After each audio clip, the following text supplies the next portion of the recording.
Hi, I'm Larry and I used to sell RVs. Did you know that only three parent companies control 84% of all the RVs sold in America? Why should this be important to you and me? I'll answer that in just a moment.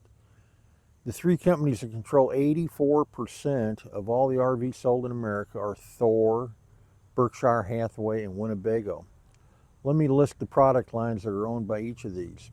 This is probably not a complete list of all the RV product lines these companies own, but it will give you an idea how extensive their holdings are. Thor Industries, they own Airstream, Crossroads, Cruiser, DRV, Dutchman, Embrace, Integra, Heartland, Highland Ridge, Jayco, Keystone, KZ, North Trail, Starcraft, Thor, Tiffin, Trail Runner, Venture. Oh my gosh, that is a bunch for just one company to own. Moving along, we've got Berkshire Hathaway, and Berkshire Hathaway owns Rockwood, Forest River, Coachman, um, Palomino, Primetime, Shasta. Now, let me break down, just for the sake of our discussion today, let me break down one of those companies that Berkshire Hathaway owns, and that is Forest River. Just under the Forest River umbrella, Forest River manufactures Rockwood, Sunseeker, Forester, Cherokee, Salem, Wildwood, Flagstaff, Ibex, No Boundaries, East to West, Georgetown, Berkshire, FR3, Dynamax, Holiday Rambler. Um, that's just under the Forest River umbrella, and Forest River is just one of the companies that Berkshire Hathaway owns, and that's typical. One company that these different three parent companies own, they have perhaps a dozen or more. I think those that I listed for Forest River, that's 15 different companies that they own and or brands of product that they own just under the Forest River umbrella. And Forest River is just one of five or six manufacturers that are in the Berkshire Hathaway umbrella.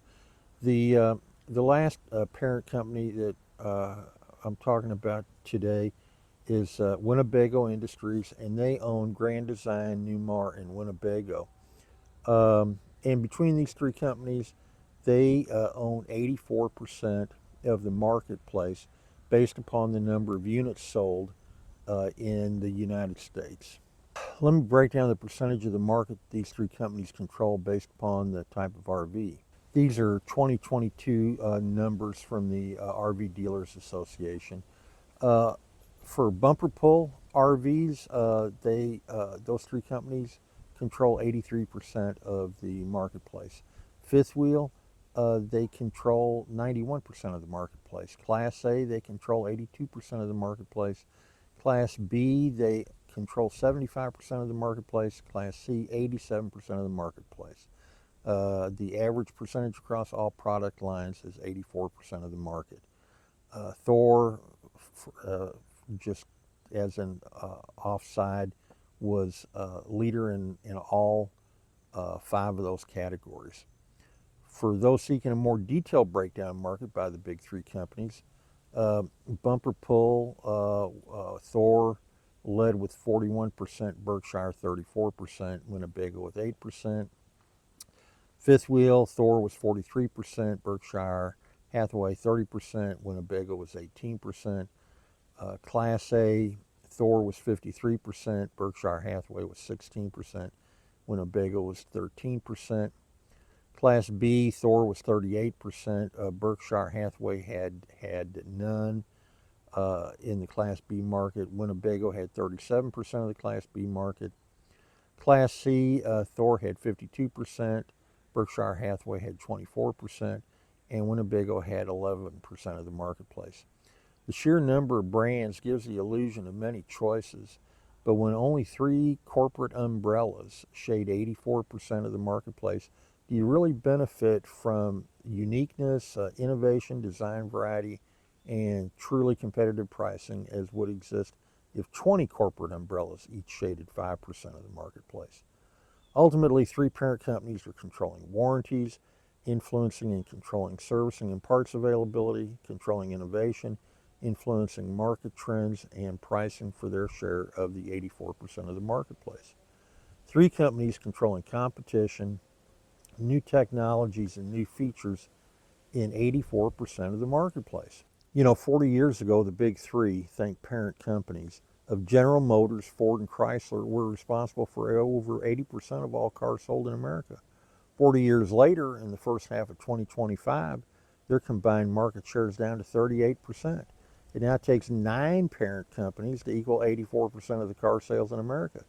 That's General Motors, Ford, Chrysler, which is now Stellantis, Toyota, Hyundai, Kia, Honda, Nissan, Subaru, and Tesla. Has that change in choice, innovation, and competition been beneficial to the car buyers of America? I think absolutely it has been. That's something to think about for the RV industry. Wouldn't more parent companies fuel more competitive pricing? And I think most importantly, innovation, new technologies, and new features, just like it did in the auto industry. One argument, of course, with this point that I'm trying to make here is millions of cars are sold each year and less than 1 million RVs are sold every year. But still, I think it's something to think about. Let me know your thoughts in the comments below. And finally, in closing, keep this in mind. If you find yourself in an RV campground and you've had a couple of beers and you're chest bumping with your neighbor about how your Rockwood is superior to his Flagstaff, just know that these models are brothers. Not only do they share the same parents in the Forest River family, but they also share the same grandparents in Berkshire Hathaway. Thank you for watching. Please subscribe and hit the notification button for more insights into buying, trading, and selling an RV. Thank you.